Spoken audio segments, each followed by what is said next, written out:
Los tres chanchitos. Bienvenidos, chanchiteros del universo. Comienza... Los tres chanchitos. Hola, chanchitos del universo, y bienvenidos al Tres Chanchitos 62. 62. Que es un programa, como todo lo de esta temporada, patrocinado por la Unidad de Cultura Científica de la Universidad de Sevilla. Y os estaréis preguntando qué propiedades fantásticas y maravillosas tiene 62. Ese era... Pues voy a decir que ninguna. Bueno, es de efectivo. Es de efectivo, sí, porque me lo están mirando aquí, ¿no? ¿Qué tío cerdo traidor? Porque tiene solo de factores propios el 1, el 2 y el 31. Y claro, como suman 34, que menor que 62, pues es un número de efectivo. Es una definición muy idiota. Pues sí, la verdad que sí. El número atómico del samario, que nadie sabe lo que es samario. Sí, eso se usa en la piedra de los mecheros. ¿Ahí? Sí. El 1% de la piedra de mecheros es samario, todo puro. ¿En serio? Sí, y se usa para capturar neutrones. Y es el código telefónico de Indonesia, pero como no tenemos ningún escuchante, ningún chanchiter en Indonesia... ¿Estás tú segura de eso? Pero sí. Voy a mirar, a ver, que no estoy tan seguro bueno, de que pues eso sea si cierto. tenemos algún chanchiter en Indonesia, que sepa que este beso tan grande es para él. Empezamos con el 3 chanchitos 62, no hay nada que recordar, ¿no? No. Así que vamos directamente a la cultura, ciencia y cultura no, cultura. Y hoy vamos a empezar por Alberto, que trae un tema muy chulo, aunque se supone que yo no sé qué tema es. Y entonces, Sí, pero sí lo sabes porque te lo he comentado, ¿no? ya, pero estaba haciendo el guión del programa, ¿no? En el programa yo ahora te tengo que preguntar qué nos trae y todas esas cosas. Bueno, pues hago el paripés y digo, ¿qué nos traes, Alberto? Este cochininos de honor nos lo manda Víctor Sanguino, que lo ha cambiado cochinitos por cochininos porque él es... ¿Por qué la pega por ahí? No, porque es extremeño. Ah. Y dice que en Extremadura se dice así. Bueno, pues Víctor, que es uno de nuestros chanchitos también más fieles, un beso para Víctor, que en Twitter es @Vic con K, V y K, Sang, el principio de su apellido de Sanguino, S-A-N-G, Vic Sang. Me encanta su apellido, por cierto. Sanguino, sí, es Sanguino. chulo. A mí también me ha gustado cuando lo leí. Y además, si es extremeño y habla de cerdos, no hay nada que objetar, no hay nada que discutir. Además, si es extremeño, sabe mucho de buenos cochinos, ¿no? Pues gracias por el cochininos. Y un abrazo, Víctor. Víctor, un beso muy grande. Gracias por escucharnos siempre. Y nada, Alberto, ¿qué nos traes? Pues yo lo que vengo es a comentar un resultado que se acaba de demostrar, que se ha presentado al menos en Congreso este verano. Y es un resultado que puede parecer un poco extraño que existan matemáticas en él, pero de hecho existen poderosas matemáticas en él. Y entonces han presentado entre Eric Demen y un colega suyo japonés. Pues ahora voy a mirar el nombre. Eso digo yo, que el nombre en japonés, ¿eh? Sí, el nombre se llama, Tomohiro Tachi. Ah, claro. Tomohiro Tachi, que es de la Universidad de Tokio. Y entonces, estos han presentado un nuevo algoritmo y un nuevo resultado que nos dice que si tenemos una hoja de papel cualquiera, se puede doblar en cualquier poliedro de una forma más o menos óptima. Una hoja de papel de cualquier dimensión, redonda, o sea, de cualquier forma, redonda, Exactamente. cuadrada, rectangular. Exactamente, Tú sí. tienes una hoja de papel y lo que han Tú demostrado... tienes una hoja de papel, pues típicamente ¿Un cacho de papel? rectangular, típico rectangular, y entonces tú puedes encontrar un algoritmo que te dice, y tienes que conseguir tal poliedro, pero un poliedro es básicamente cualquier forma tridimensional. Sí. Porque cualquier forma tridimensional que se nos ocurra se puede aproximar por un poliedro. Entonces nos imaginamos pues un conejito con sus dos orejitas y tal y eso. Pues ellos han encontrado un algoritmo que dice cómo doblar esa hoja de papel para conseguir esa forma ¿Sin cortar? tridimensional. Sí, simplemente con dobleces. Y sin pegar, bueno, pegar A mí sí. no se le corta ni se da, ni se dobla. En realidad, ese resultado ya existía. Eso digo yo, me Ya suena. existía desde el año 1999. En el año 1999, el mismo Eric Demin probó que cualquier forma, cualquier hoja de papel se puede doblar en cualquier forma.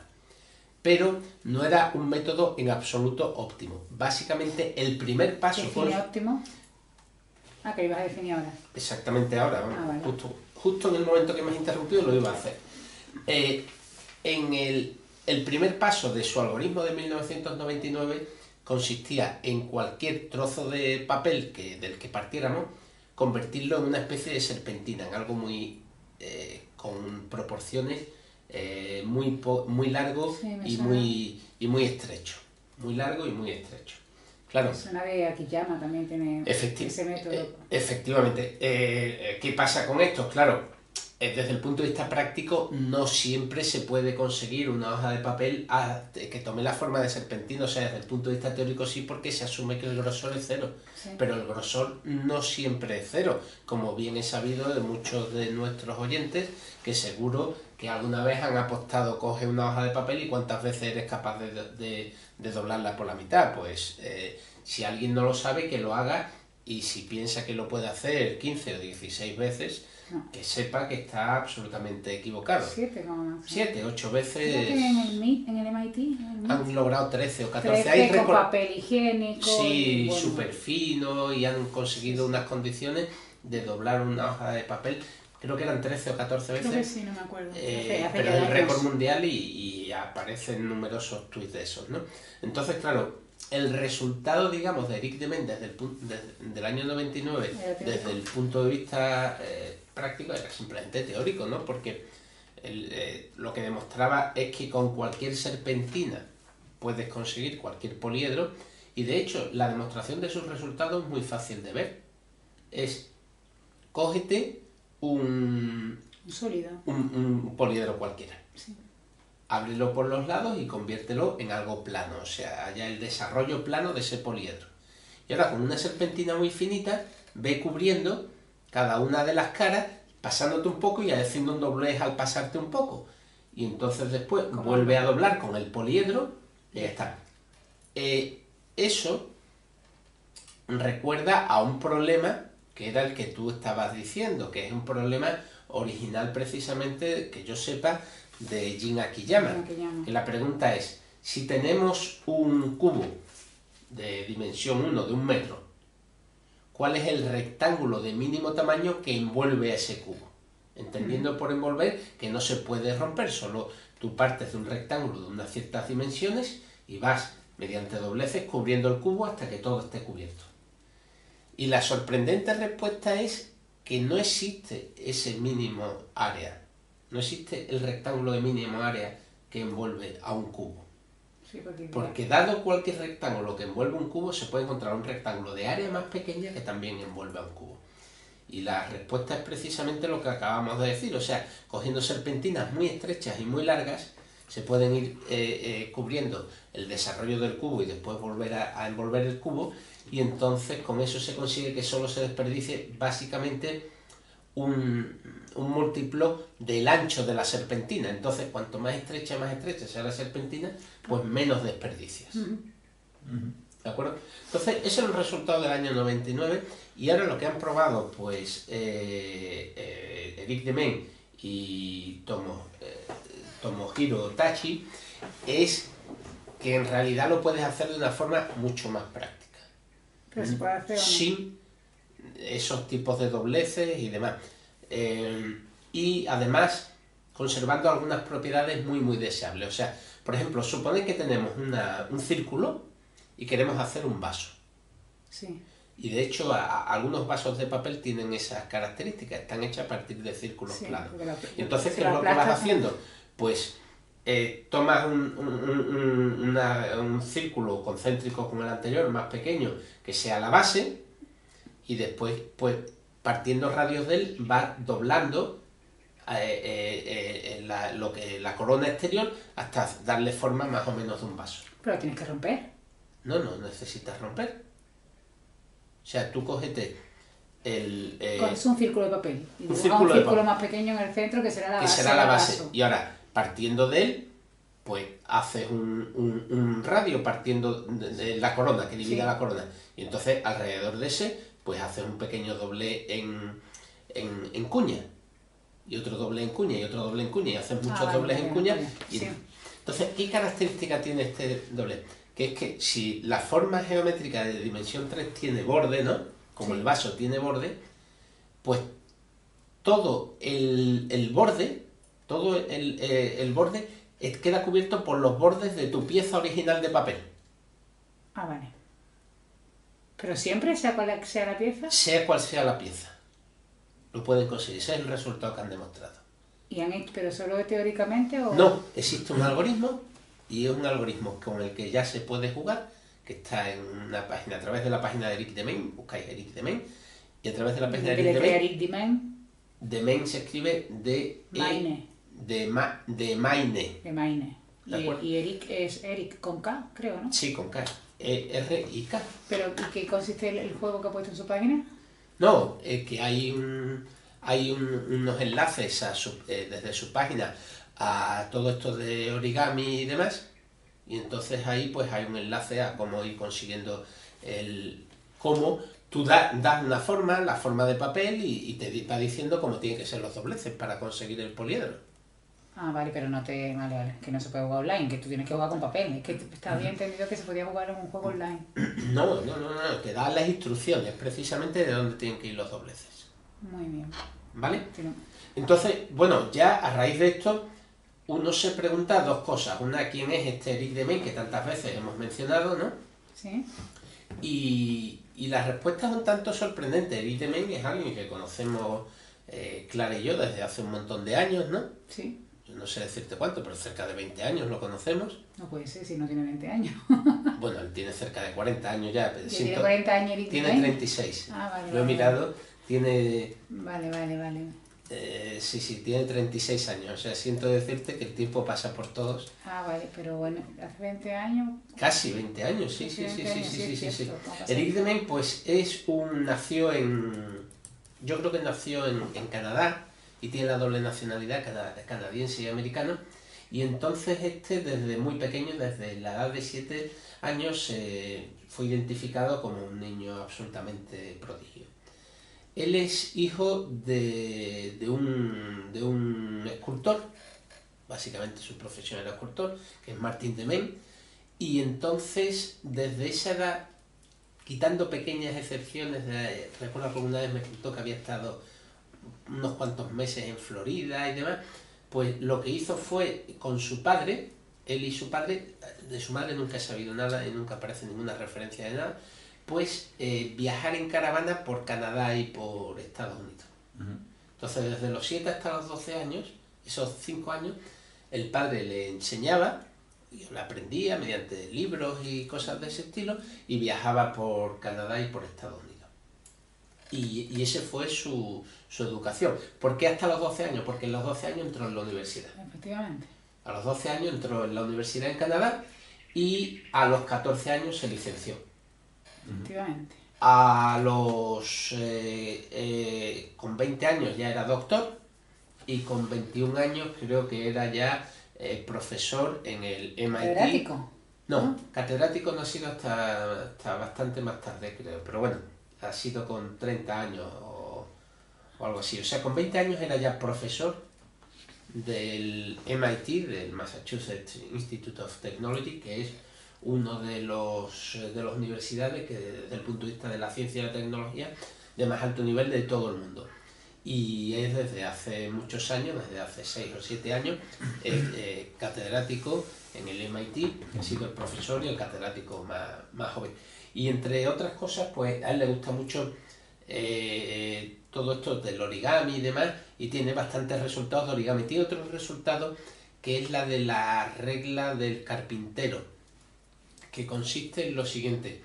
Supóngase un polígono cualquiera, un polígono que podamos dibujar en el plano.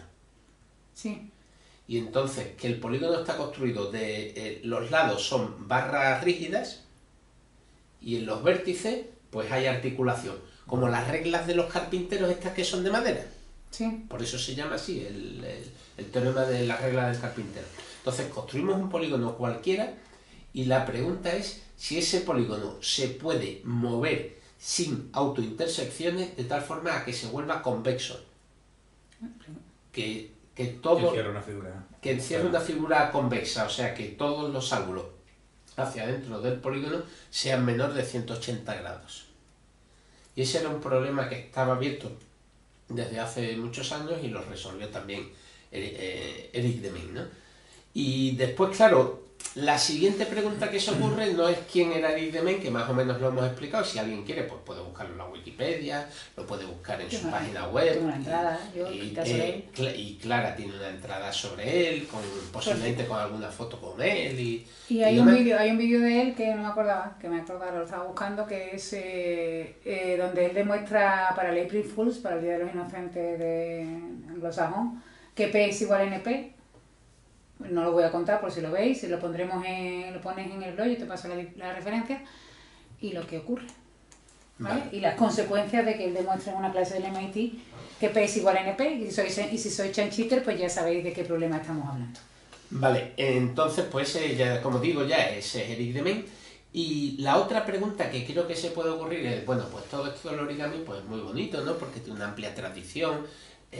Antes, yo cuando era chico no se llamaba origami, se llamaba papiroflexia. Sí, pero ya nadie dice papiroflexia, todo el mundo dice origami. Pero bueno, ¿Qué? ¿Tú cómo lo qué dices? dices? Tú doblas papel. No, papiroflexia, yo soy un clásico. ¿Tú sigues diciendo papiroflexia? Yo sí. ¿Y tú sabes hacer algo en papiroflexia? Yo sé hacer un samurái, una mesa, una rana. ¿De qué te ríes? ¿Que lo hago aquí ahora? ¿A qué lo hago? No tiene papel. Ahora voy a hacer un samurái aquí en toda tu jeta. Venga, está grabando un vídeo, ¿eh? Pero un samurái con su espada y todo. No, sin espada, solo con...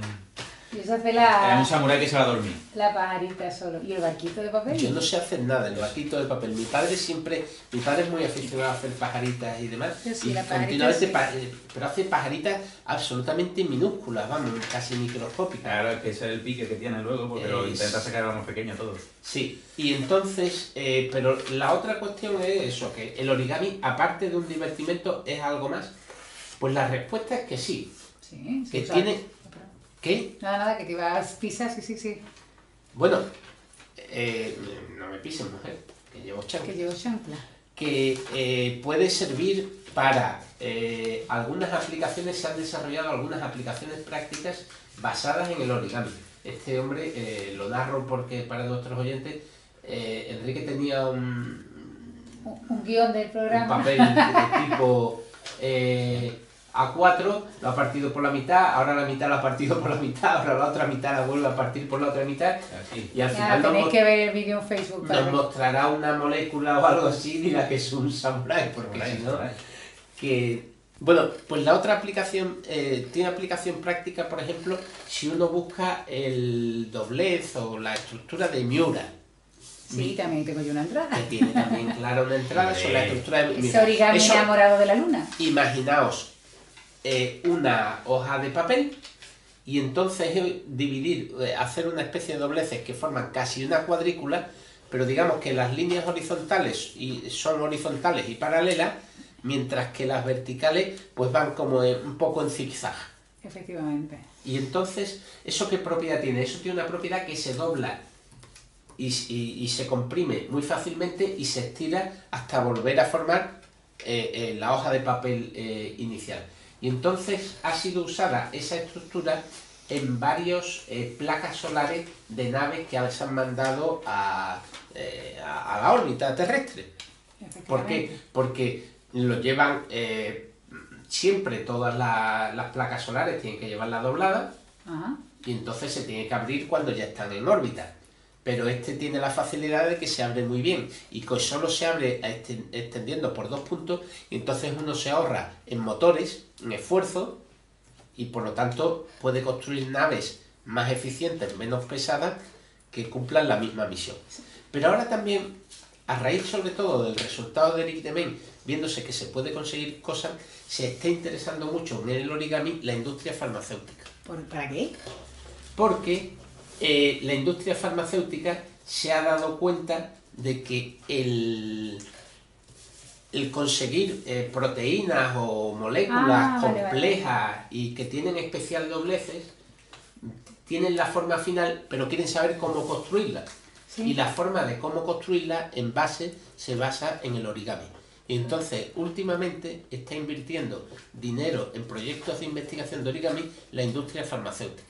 También, yo este año escuché en La Coruña, en un curso de la Méndez Pelayo, a Begoña Vila, que no sé si la conocéis, que precisamente, bueno, mira, otro día voy a hablar de Begoña Vila, vamos a hablar de ella, como que es una científica española que está en primera línea trabajando en la NASA, y el telescopio, iba a decir microscopio, el telescopio este, James Webb, ¿habéis oído hablar de él? Hemos hablado aquí de él. ¿Hemos hablado aquí de James Webb? Sí. Pues no me acuerdo. A ver si he escuchado el programa. Sí. Pues no me acuerdo, lo siento, perdonadme, estoy muy cansada, llevo una semana... Ya. Pues también utilizan origami para doblar las antenas, las antenas solares que tienen que llevar. Sí. Bueno, teníamos ahora la siguiente sección, era la de Enrique, No, pero no voy a lo que poder, pasa así es que que dale Enrique no va a poder porque está ahí, dale ¿Que que te doy pego paso o sigue con él? No, dale tú. Tú tienes un tema muy interesante. Luego hablo yo. durante ¿Pero en años. serio? Sí, claro, voy a hacer un samurai. Hace mucho tiempo que no lo hago. Y tienes que hacerlo en directo mientras grabamos el programa. Claro que sí. Bueno, pues dame paso, Alberto. Bueno, la siguiente sección parece que es la de Clara. Sí. ¿Qué nos traes, Clarita? ¡Cochinitos! Pues, a ver, yo iba a hablar de un tema muy serio pero te he puesto con el origami y ya me está cortando un poco el punto. Tiene que ver el origami con tu No, tema. nada. No, hombre, yo supongo que habéis oído hablar de estos días de toda la movida esta, ¿no? A por ellos, ¿no? De que ahí la gente está saliendo a la calle con banderas españolas a animar a los guardias civiles que van, y a las fuerzas de seguridad del Estado que van para Cataluña para impedir el referéndum. Aparte también estáis viendo a la gente que está saliendo en Cataluña con las banderas independentistas también a liarla. Y yo no voy a entrar en el tema porque porque no sé cuál es mi opinión sobre el tema, o quiero decir, no me faltan muchos datos, no me ha dado tiempo, no sé mucho de política catalana ni de historia de Cataluña y no voy a dar ningún juicio sobre algo que no entiendo porque ya me cuesta hacerlo sobre lo que creo que sí entiendo.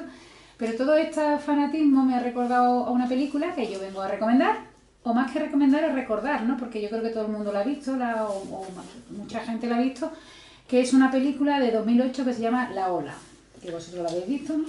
Eso es de Rocío Jurado, ¿no?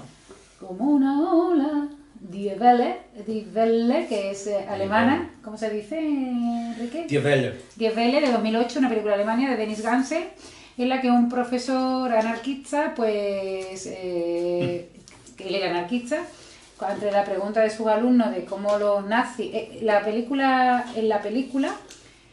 el profesor es un profesor en Alemania, y para explicar la Segunda Guerra Mundial, pues, todo el movimiento nazi, todo el Tercer Reich, pues sus alumnos, que se supone que eran alemanes, que de 3 generaciones después de la Segunda Guerra Mundial, pues no entendían cómo, pues, nadie sabía lo de los campos de concentración, cómo los alemanes se callaron ante el genocidio. Entonces el profesor, pues, propone un experimento para crear una autocracia en la clase y se le va un poquito de las manos. Y los que hayan visto la película, no sé si lo saben, si no se lo voy a decir yo, pues la verdad es que lo cierto es que esta película está basada en un experimento real. Un experimento real que se llevó a cabo en California, que lo llevó a cabo un profesor que se llama Ron Jones, y lo llevó en 1972 en una escuela de secundaria, pues estaban estudiando historia del mundo contemporáneo, y en abril de he dicho 72, no, sí. Perdón, en 1967. El experimento fue en 1967 en Historia del Mundo Contemporáneo, ya lo he dicho, en Palo Alto, en California, y fue este profesor de historia, pues lo mismo, ¿no? Sus alumnos le preguntaban cómo no entendían porque los alemanes no sabían que existían campos de concentración, porque la gente daba la espalda a los judíos, porque nadie sabía lo que estaba pasando, y él propuso, esto sí es real, el experimento. El caso es que este experimento, que se llamaba la tercera ola, porque según el profesor hay un cierto dicho, yo no lo he escuchado en mi vida este dicho, pero que cuando vienen las olas del mar vienen siempre como en una sucesión y la tercera es la más fuerte. Bueno, a lo mejor es un dicho muy popular en California. No lo sé, ¿esto tiene algo que ver con la física? Supongo que será un dicho surfero, ¿no? Era un dicho surfero, entonces le llamaron la tercera ola. Yo pensé porque el experimento se llama la tercera ola, pensaba que era por lo del Tercer Reich. Perdón. En Radio Nacional tienen un botón que cuando tose le das a tos. Nosotros no tenemos ese botón. No, tendríamos que tener aquí eso, pero también en Radio Nacional hay un técnico de sonido que cuando tú subes y bajas la voz, te la va poniendo uniforme y yo me vuelvo loco. Bueno, pues lo que iba diciendo, el experimento este de la tercera ola lo hizo el profesor para demostrar cómo se podía llegar a una autocracia. Y ocurrió y tal, y por lo visto durante 5 años nadie habló de él, porque se le fue de las manos y aquello como que apareció un poco una reseña en la revista del colegio, pero del colegio, del instituto donde se hizo el experimento, pero nadie volvió a hablar de él. Y entonces en 1972, y ese es el documento que yo me he encontrado, este señor, 5 años más tarde, Ron Jones, se encuentra a un alumno por la calle, y pondremos también el enlace a este documento. Es cuando él describe por primera vez el experimento, del que nunca había vuelto a hablar, ha hecho un samurái. Bueno, hay que ser muy optimista para pensar que es un samurái. Pero vamos a ver, una cosa, que no he hecho porque me he ido hablando el papel muy mal. Bueno, pues sigo. El profesor Ron Jones, 5 años más tarde, escribe, y se puede leer en internet, pero más o menos voy a hacer un resumen, habla sobre el experimento. Y cuenta por qué no había hablado, porque a él se asustó y de hecho se avergonzaba de lo que había pasado. No entiendo por qué se avergüenza, pero sí que se había asustado. Entonces él cuenta, literalmente en el documento que escribe en 1972, dice: allí me encontré con un chico por la calle que me saludó. Dice, bueno, yo tenía un secreto guardado del que nunca había querido hablar, y ayer me dio en la cara o algo así, ¿no? Se había encontrado con alguien por la calle que le saludó, le dijo, adiós, profesor Jones. Y él supo que era un alumno suyo, pero no lo reconocía, y entonces el chico levantó la mano, se la llevó al hombro y hizo un saludo como una ola. Y entonces ya él se dio cuenta que era uno de sus alumnos de la ola, que estuvieron hablando, y que el hablar con este alumno pues le sirvió un poco para desdramatizar un poco todo el recuerdo que tenía del experimento de la tercera ola, y que se habían estado preguntando como por los compañeros y tal, y que eso le había dado el valor para contar lo que había hecho. Entonces este señor lo que hizo, fueron 5 días el experimento, ¿eh? El primer día dijo, vamos a hacer un experimento. Pero no se lo dijo a los chavales, ¿no? Simplemente iba dando instrucciones. Sí. ¿Le dijo que vamos a hacer un experimento? No, dijo, ¿sí? No, el primer día dijo, vamos a conseguir que esta clase sea la mejor del instituto. Eso. Y entonces llegó el primer día y puso la pizarra, nuestra fuerza se basa en la disciplina. Uh-huh. Y entonces básicamente, por lo que él cuenta, se pasó toda la clase enseñándoles a sentarse de una determinada manera. Y a era con los pies planos y con la espalda derecha. Y entonces luego a levantarse y a sentarse en menos de 15 segundos. Luego a levantarse y a sentarse en menos de 15 segundos y en silencio. Y al final de la clase conseguían hacerlo en 5 segundos, simplemente eso, aprender a levantarse y a sentarse en la postura óptima para estar alerta y para ser mejores estudiantes en silencio, en su clase de 30 alumnos. Ya está, eso es lo que hizo el primer día. Eso es. Simplemente. Luego tenían que hacer, luego también le obligó aquel primer día a que cada vez que le preguntaran algo se pusieran de pies para contestar. Y cada vez las respuestas tenían que ser más cortas y más marciales. Cuanto menos palabras tenían las respuestas, mejor, hasta que consiguió que la gente solo me podía responder en 3 palabras. O sea, consiguió que todos sus alumnos, simplemente eso, hoy me vaya a responder todos con 3 palabras y os vaya a sentar así. Eso es lo que hizo el primer día. Bueno, pues al segundo día, llegó y dijo, nuestra fortaleza se basa en la comunidad. Somos una comunidad, somos especiales, no sé cuánto, y empezó y para distinguirnos de los demás, vamos a hacer un saludo, que lo describe, yo no sé, lo voy a describir como lo describe él, es llevarse la mano derecha sobre el hombro derecho, así abierta como, ¿cómo se dice esto? Ahuecada, para simular una ola, porque era por lo de la tercera ola, no sé cuánto. ¿Vale? Pues nada, y con eso, cuando acabó la clase, ese día ya tenía 13 alumnos más en clase, que simplemente por el día anterior de la cuestión de la disciplina se habían apuntado a la clase. O sea, que el segundo día dijo, nuestra fortaleza es la comunidad. Al tercer día, el miércoles, todo eso eran toda la misma semana.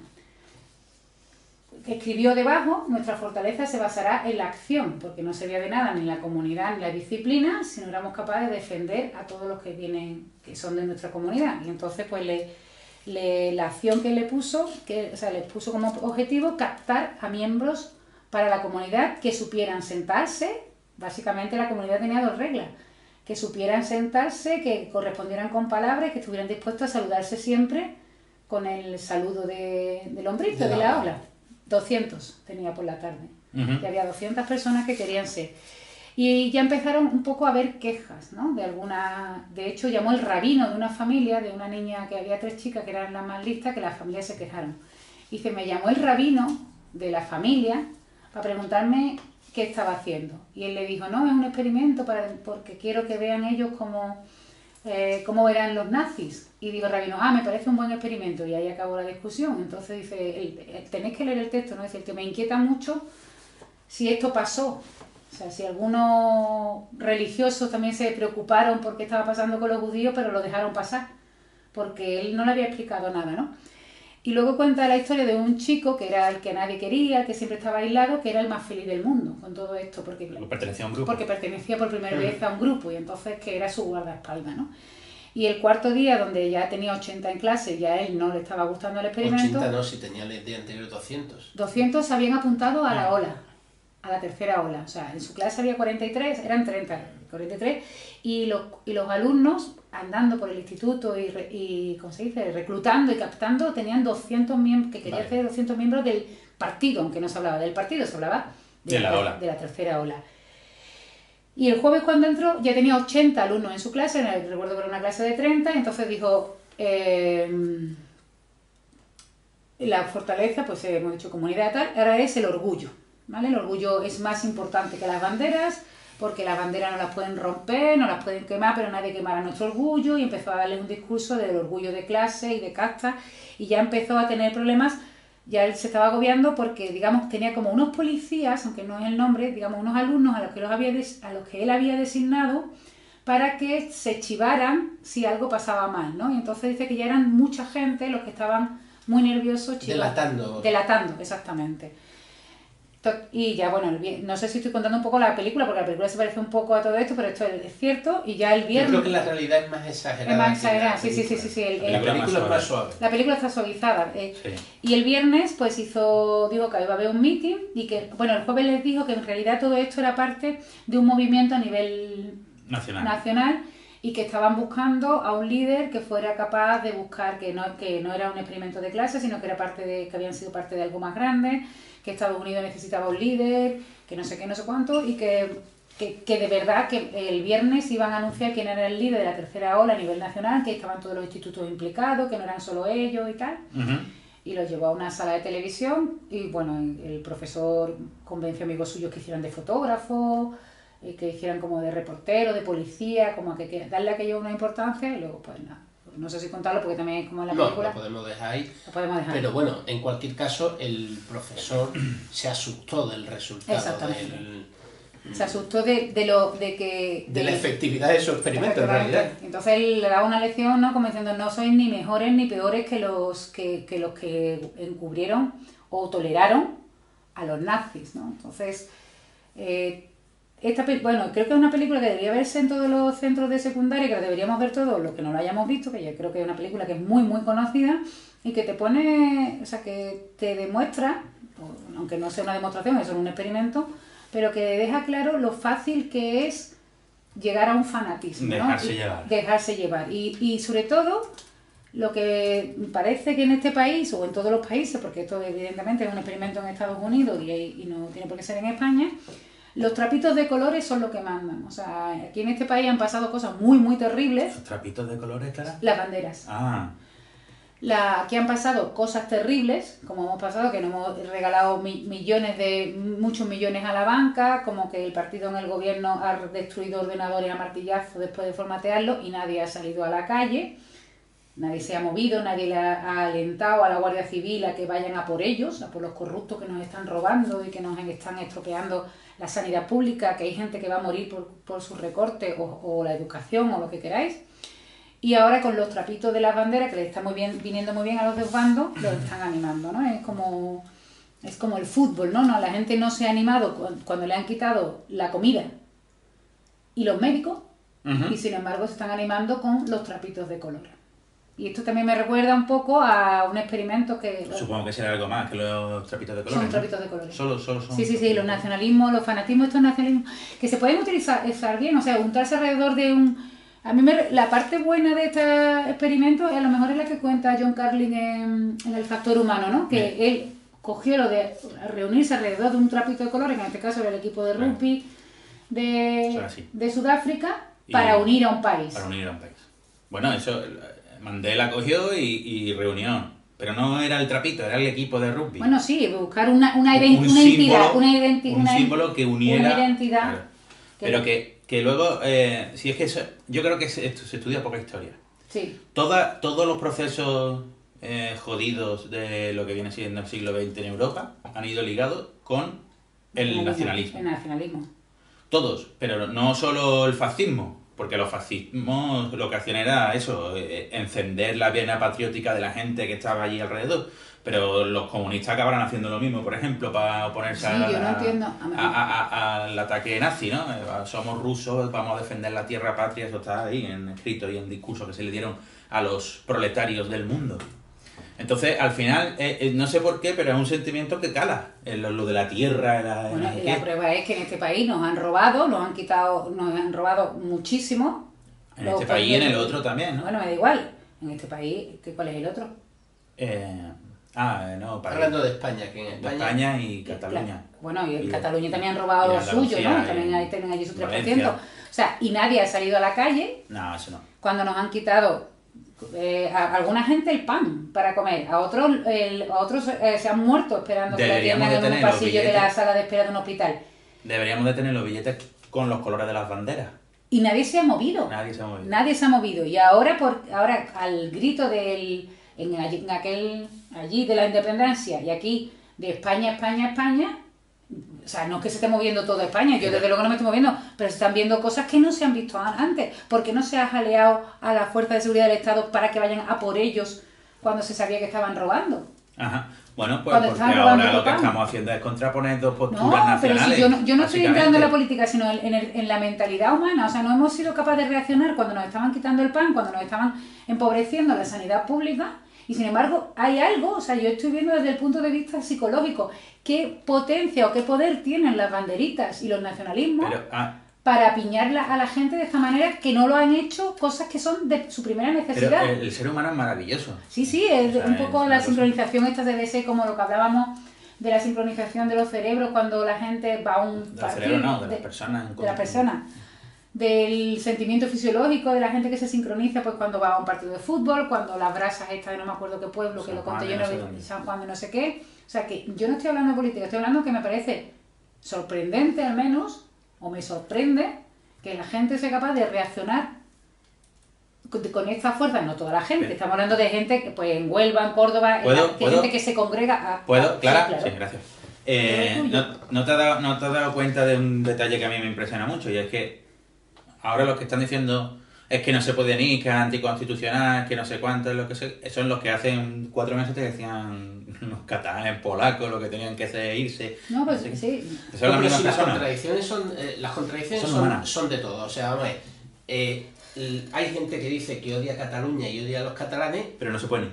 Pero no se pueden ir. Bueno, pues si tú odias a los catalanes, contentísimo, lo que estará contentísimo es con que se vayan. Claro. O sea, la gente que no odia a los catalanes y a Cataluña serán los que querrán que no se vayan. Y por otra parte, pues el otro día en la entrevista a Évole, al Puigdemont, pues le preguntó: oiga, ¿y usted apoyaría cualquier tipo de referéndum? Sí, porque los pueblos siempre están por su autodeterminación y no sé cuánto. Y dice, bueno, pero hace poco se celebró una votación en el Parlamento catalán sobre un referéndum vinculante en el Sáhara. Dice, sí. Dice, ¿usted qué votó? Dice, no recuerdo, pero seguramente votaría que no. Dice, bueno, claro. Entonces los catalanes sí, pero los del Sáhara no. ¿Y cuál fue la respuesta? Es que no he visto la entrevista. Y hubo otro, más recientemente, otra votación sobre el referéndum del Kurdistán y usted votó que no se celebrara allí referéndum. Y entonces la respuesta fue absolutamente ridícula, porque lo que decía es que si estaba ya convocado el referéndum, entonces ya sí estaba a favor o no sé qué. Era una cosa absurda que no tenía ni pies ni cabeza. Pero claro, pero todo esto, tanto unos como otros, lo han magnificado tanto el proceso, la bandera de los nacionalismos, como tú bien dices, tanto el nacionalismo catalán como el nacionalismo españolista, son muy catalanistas y españolistas, son muy fáciles de ondear, y cuando hay algún problema, tú ondeas esa bandera y los demás problemas se olvidan. Por cierto, podríamos recomendar ahora un libro que se llama ¿Qué pasa en Cataluña?, que es sobre el proceso de la dinámica secesionista de Cataluña, escrito por un tal Manuel Chávez Nogales. Ah, sí, no lo sabía que Chávez Nogales había escrito, pero evidentemente no habla sobre este proceso, ¿no? No, por el de la Segunda República, por el que ocurrió durante la Segunda República. Entonces, pero que el análisis que hace Chávez Nogales en el año 36 es muy similar al que se podría hacer hoy en día. Bueno, que ya no acabó muy bien del todo, ¿no? No acabó nada bien, pero bueno, también lo que pasa es que gran parte del proceso tuvo lugar durante la Guerra Civil. Entonces, y en la Primera República también hubo otro episodio que tampoco acabó bien. Ahí estuvo todo el proceso de incluso el Cantón de Murcia, que se le llama Cantón de Cartagena, pero la iniciativa del Cantón de Cartagena era murciano. El Cantón de Bueno, Murciano. que los de Cartagena son de Murcia, ¿no? Ya, pero que se conoce como el Cantón de Cartagena. Sí. Cuando los objetivos que proclamaban los líderes del Cantón de Cartagena no era Cantón de Cartagena, era el Cantón de Murcia, de la región de Murcia. Vale. Pasa que solo estaba en Cartagena. Pues... Sí, entonces dice, sí, nos vamos, es como si dijeran en Huelva, nos vamos a independizar toda Andalucía. Y ya montan está. allí y se cierran, esto... Andalucía libre. Andalucía nos hemos independizado. No son solo unos cuantos en el barrio Conquero, vamos.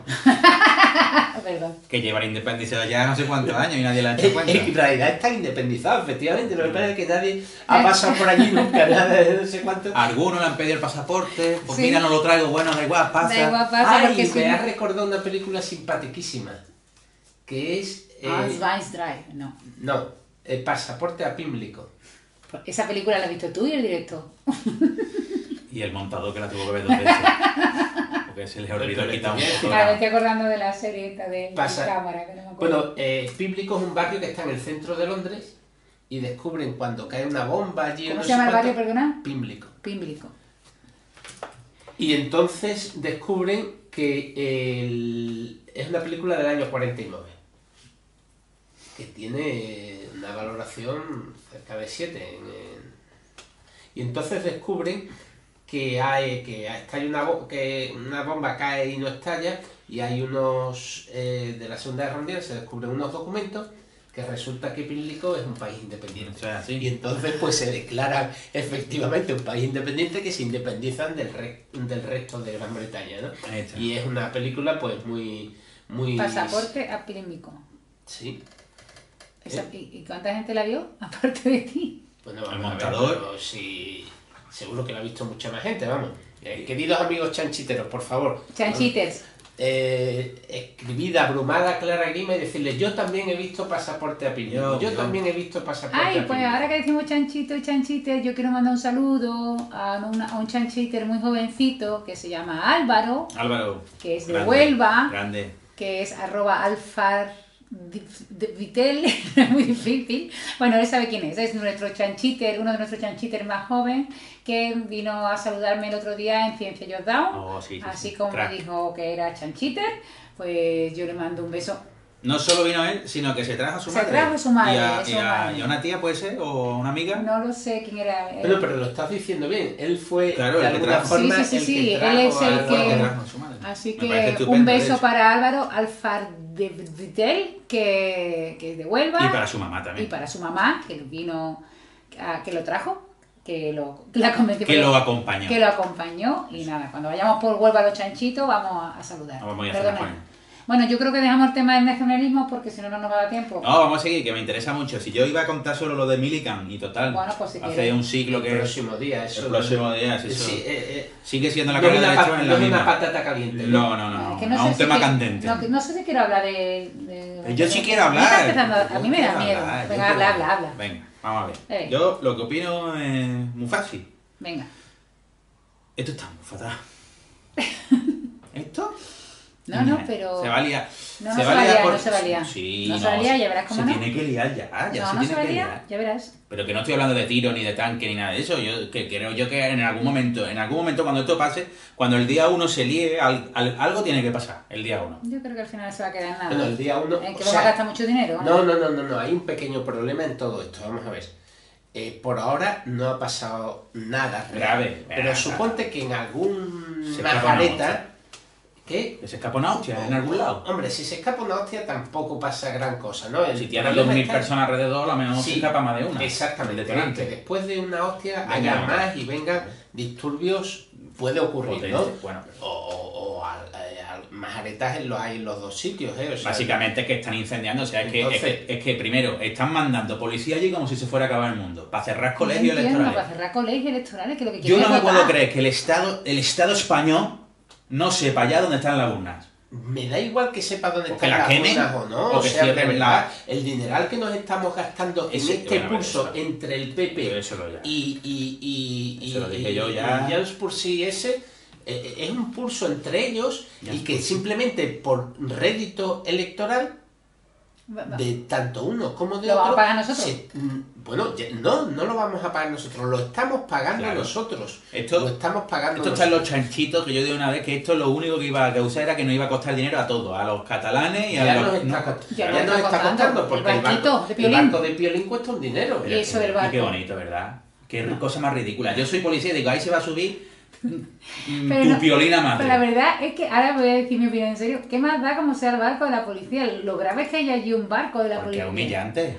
Pero claro, es que también, que eso en España más, se lo el asunto más preocupante de orden público que hay en España no puede ser el barco de Piolín. Mandar miles y miles de policías allí para eso. Ese no puede ser, el asunto más grave que haya en España de cuanto a orden público.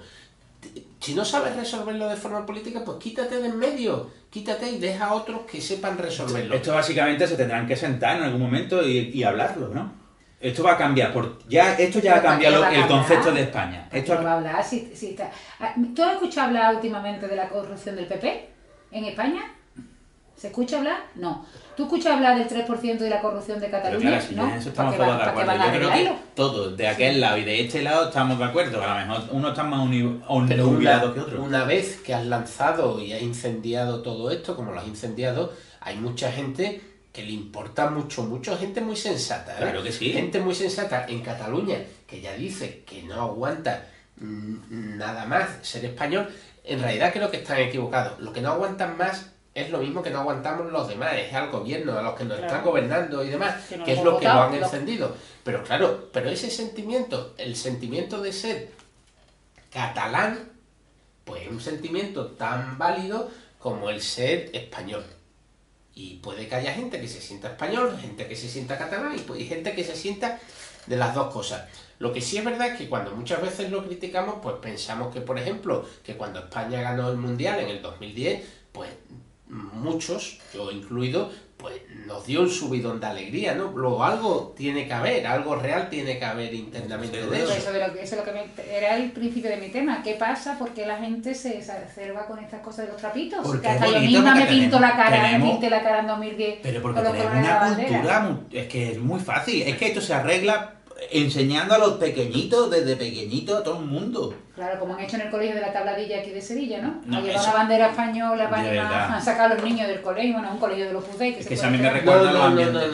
No solo eso, o sea, vamos a ver, ayer en el Betis, cuando veníamos desde una tesis que veníamos de Murcia, pues pusimos las redes, está el Betis, y antes del partido, pues nada más que sonaba en el campo y viva España, no sé cuánto y eso. Ah, sí, pues yo me quedé dormida.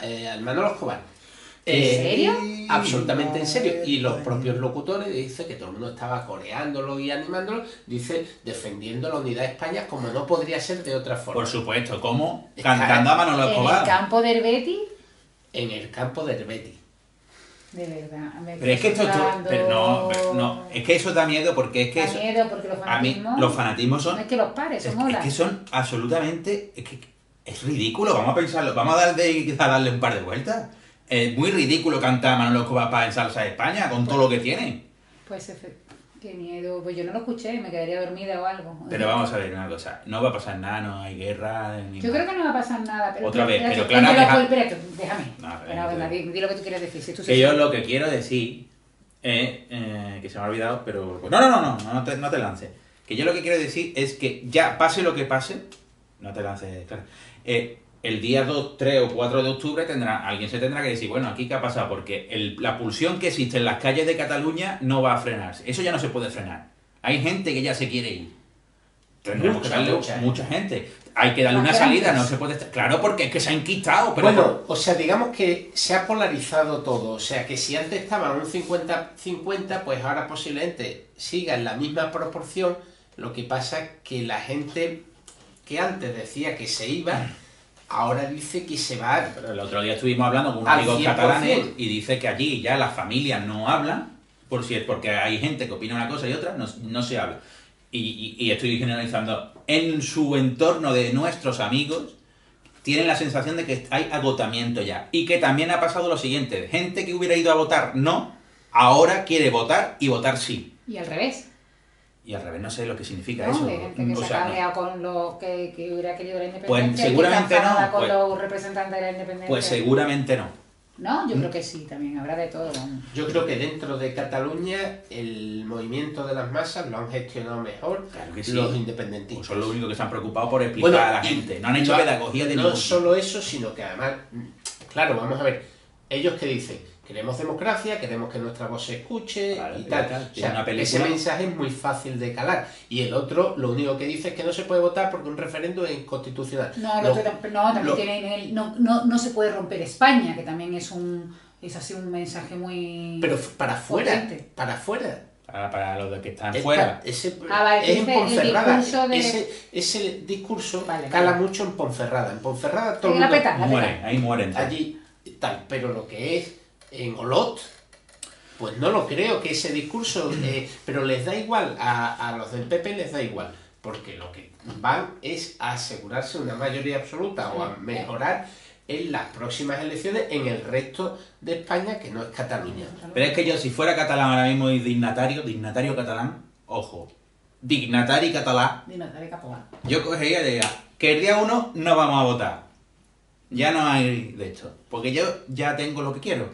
Voy a disolver las cortes, muchachos, y vamos a convocar elecciones ya. Bueno, eso va a ocurrir. Ya, pero antes de llegar al punto de ruptura del día 1, porque ahí se puede liar. Primero dejaba que llegaran todos los policías allí. Y una vez que estuviera allí, desconvocaba todo. Digo, ahora voy a gastar dinero trayendo aquí, El ahora voy a dinero que es pagar. nuestro. Bueno, vale, pues, Bueno, pues- que pero gasta que, el dinero para pero que otras el cosas. Estado debería de haber... La señora vicepresidenta puso una oficina en Barcelona, cosa que también nos ha costado dinero a todos. Pero resulta que ¿qué ha hecho esa señora? Decir no se puede votar, si ya lo sabemos que no queréis que se vote, que está... Claro, pero por ejemplo, referéndum relativo a autonomías y demás se han celebrado en España, en Andalucía, sin ir más lejos. En el año 81, 82, no recuerdo, se votó, bueno, el 28 28 de febrero. El 28 de febrero del 82 fue... ¿Y ese posible. era legal? El 82, claro, ese era... O el 81. Sí, estaba convocado. Las condiciones fueron unas condiciones muy draconiano. muy draconianas que si se pusieran... Y hubo muertos. Si el gobierno Del hubiera 80. puesto del 80, el muerto fue el 4 de diciembre del 79, ¿no? Pero pidiendo el Eh, referéndum, básicamente. Sí, fue en Málaga. Un malagueño que no me acuerdo cómo se llama, pero que es un icono Sí. del andalucismo. Pero entonces, si hubieran puesto, hubieran dicho, venga, vale, de acuerdo, referéndum. Y ponemos las mismas condiciones que pusimos en el referéndum andaluz. En el referéndum andaluz las condiciones eran que en todas y cada una de las 8 provincias Tenían que ganar. se tenía, no que ganar, no, Con un se margen, tenía que ganar, sacar más de un 50% del censo. Del censo. Del censo. De cada sitio.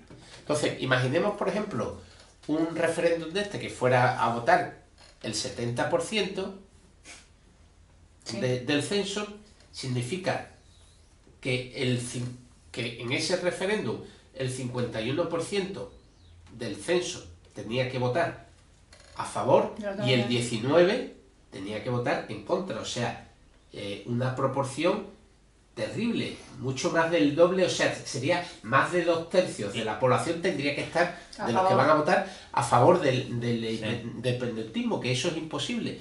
Entonces tú, esas condiciones o sobre Y condiciones la redacción de la parecidas pregunta se puede en discutir. Andalucía era guapa. Sí, era... ¿Piensa usted Sí, que se debe conseguir la autonomía por la vía del artículo 151 en vez del 143 de no sé cuánto? Y la gente entraba en la de esa para votar y salía diciendo, pues ahora me ha hecho, ¿cómo es?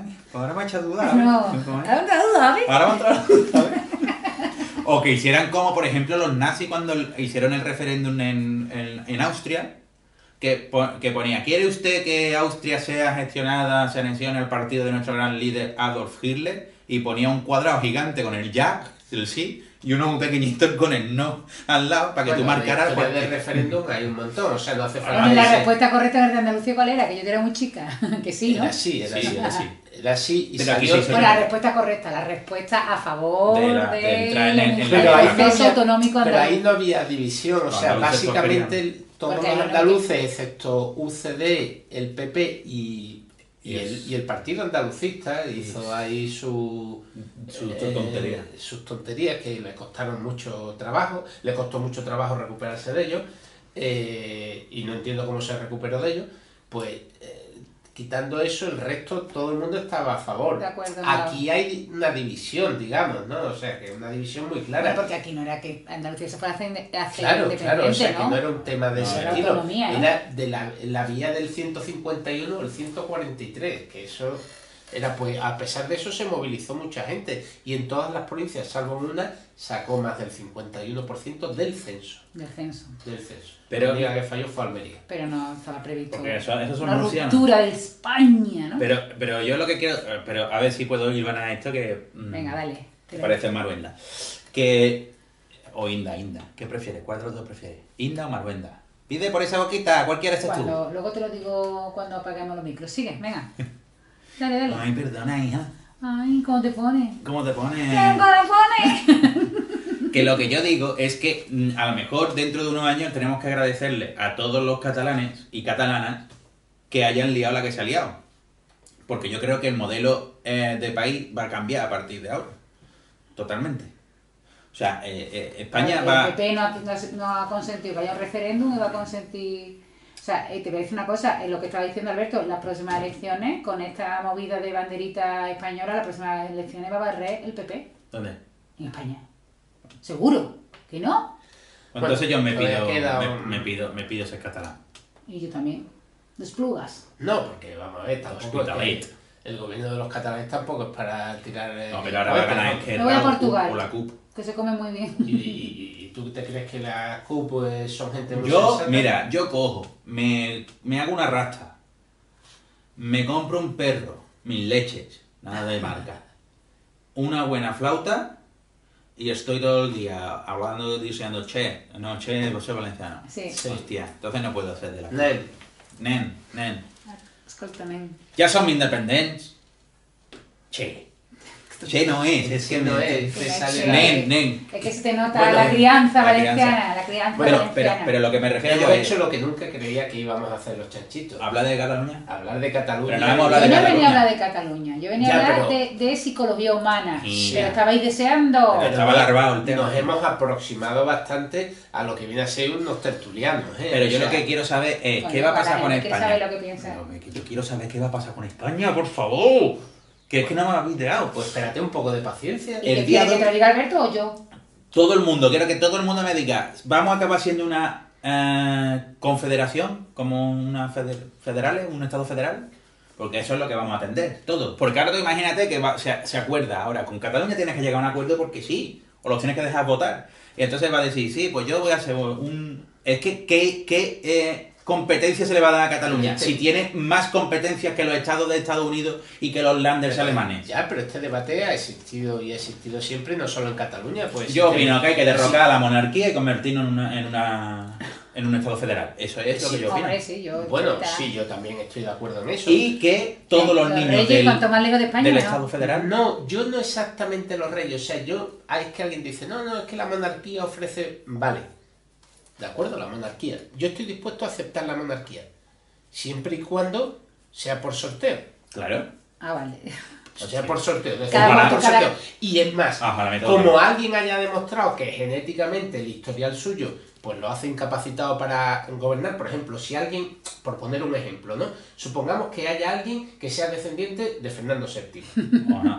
Pues se nos juega. que ese no entra, No se da no papeleta. entra en el sorteo, no puede entrar en el sorteo lleva porque tú estás suficientemente inutilizado ya por culpa Fernando de VII tu- este es el que jugaba al billar.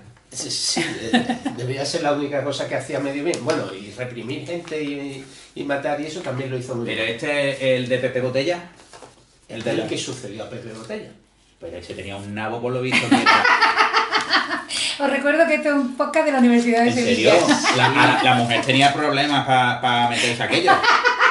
Era le llamaban algo así como el pollón, no le decían, pero porque era rey. ¿En serio? Bueno, pero puede ser que la mujer tuviera problemas, pero seguro que... Pero que que no se la era podían asco. calomar. Pero se encontró acomodos en otros sitios. Lo sin llamaban, problemas. seguro, le llamaban Don Paquete. Soy Fernando VII, tú eres Don Paquete. Le llevaban, ¿Y eso le tú llevaban crees el Segur porque siempre venía en el paquete. ¿Y el priapismo tú crees que te faculta para ser rey o...? No, priapismo no, digo que estaba entretenido porque claro, ese se levantaba todas las mañanas y se iba a mear y la alegría que se llevaba, diría yo seré gilipollas, pero el mondongo que tengo aquí colgando. Os recuerdo que esto es un podcast de la Universidad de Sevilla. Y en la Universidad de Sevilla no hay mondongos.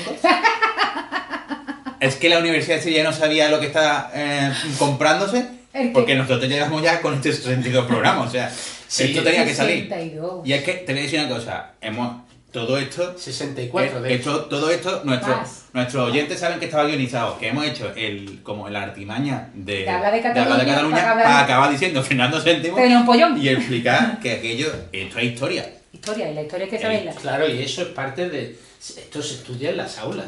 Pero Ojalá tú se porque dice que estudiara. era priapismo, igual no estaba erecto. No, sí, eso no lo puede levantar. Claro, era al revés, todo Se la cuando tenían era que tan sujetar grande. entre dos enanos, entre dos enanos, se la echaban al hombro. ¡Al cielo con ella! ¡A esta!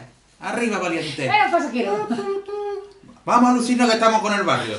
Y entonces los enanos entrando y saliendo y la mujer, esto no me entra, Fernando, de verdad. Nando, déjalo, Nando. Y los dos, mira, con orgullo y satisfacción. Ese es otro, ese es Juan. No, pero también este era Borbón, ¿no? Sí, son este ya era todos Borbón, estos todos hablaban igual. Desde Felipe V, que fue el que Eso. empezó a liarla con Cataluña, que fue el que empezó a liarla con Es el Cataluña. que tienen puesto boca abajo los cuadros en Cataluña. Exactamente, Felipe sí, V. pero el primero de los Borbones. Claro, pero es que ahí me toca a mí un poquito, porque Felipe V estuvo viviendo en Barcelona un par de añitos o tres. Llegó y lo primero que hizo fue, porque lo de los Borbones, eso también tiene tela. Tiene tela. Porque, No ¿quién te fue? aguanta, pobre catalanes. ¿Quién fue el loco este que se murió y dijo, pues dejo de heredero a un Borbón? Y era de los Austrias. Bueno, ya, pero eso lo que pasa es que fue. Estaba Pero loco.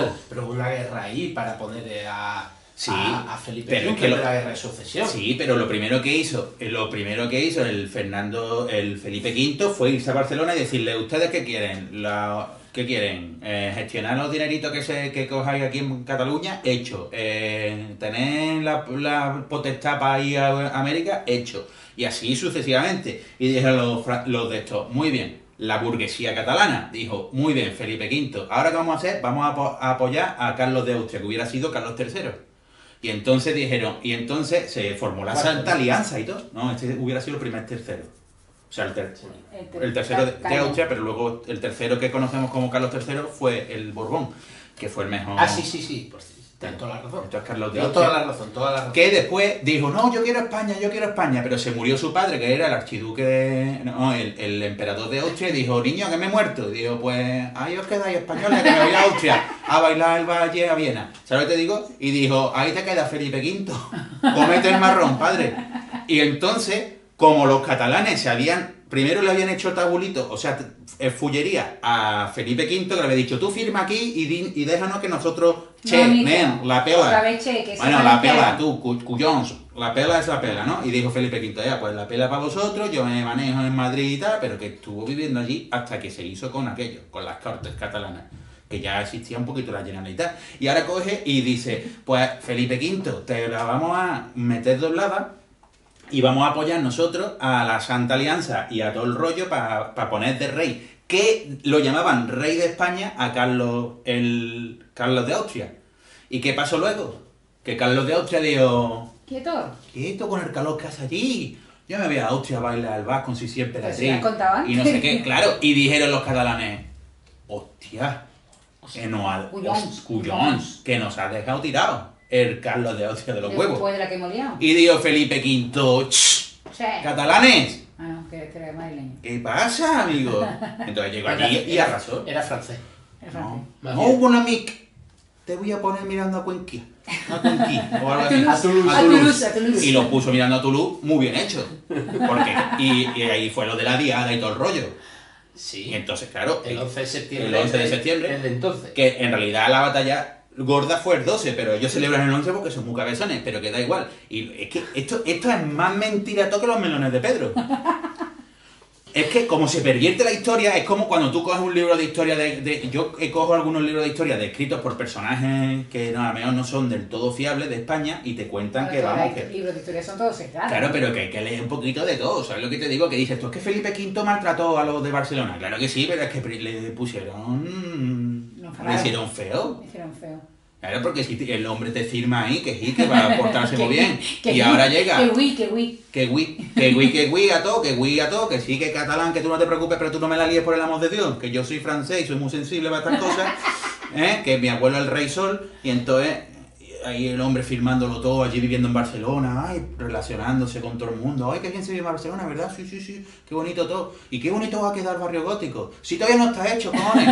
¿Me entiendes lo que te quiero decir? Porque el barrio gótico dice, qué bonito, ¿verdad? Pues eso es del siglo XIX, cabrón, ¿eh? ¿Qué gótico? Bueno, Es como el barrio Santa Cruz, ¿eh?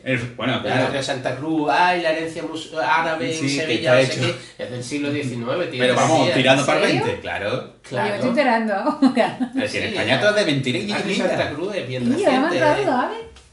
Pero claro, Bueno, por cierto, en el barrio Santa Cruz está la plaza de Santa Cruz. Sí, Vamos, y eso sí la conozco, claro. la, sí. la construyeron pues eso en el siglo XIX. Y antes había una iglesia Sí, donde estaba enterrado. donde estaba enterrado Murillo. Murillo. Y entonces pues cogieron, la tiraron la iglesia para hacer la plaza de Santa Cruz. Pero se les olvidó un pequeño detalle. saca a Murillo. Saca a Me Murillo. cagan. Entonces tiraron la iglesia y después dijeron, ¡hostia! Y Murillo. ¿Y ahora dónde está Murillo? ¿Y ahora dónde está Murillo? Y entonces lo que han hecho es, dice, bueno, pues Murillo estará repartido por aquí. Y lo que han puesto una placa muy grande, y dice, aquí estaba enterrado Murillo y lo hemos tirado y lo hemos venido a desperdiciar. Más o menos en este círculo. Y el círculo se ve que es por fuera de la plaza. Es que eso es. Para asegurar. Esto es parecido. Pues después de eso, ¿cómo os podéis extrañar lo del barco de Piolín? Después de que echaran abajo la iglesia, en el mismo país todo. Todo en el mismo país. Todo en el Este mismo país es país. maravilloso. Bueno, señores, yo creo que ya hemos Bueno, desbravado yo lo creo que ya suficiente. hemos desbarrado bastante y no sé si la semana que viene tendremos el patrocinio, pero así que... Oye, y por cierto... Recordad que el que lo ha dicho todo es de la Universidad de Córdoba. Eso, todo el que ha dicho lo de que Felipe VII tenía un pollón ha sido Enrique, que ahora está trabajando en la Universidad de Córdoba. Lo de la Universidad de Sevilla nos hemos limitado a callarnos. Porque yo soy un Ha montón sido de el historias. harto de los chanchitos. El alto depende de cómo se mire, ¿eh? O sea, lo de alto tampoco no sé yo. Bueno, señores, y hasta aquí ha llegado Los tres chanchitos. Los tres chanchitos.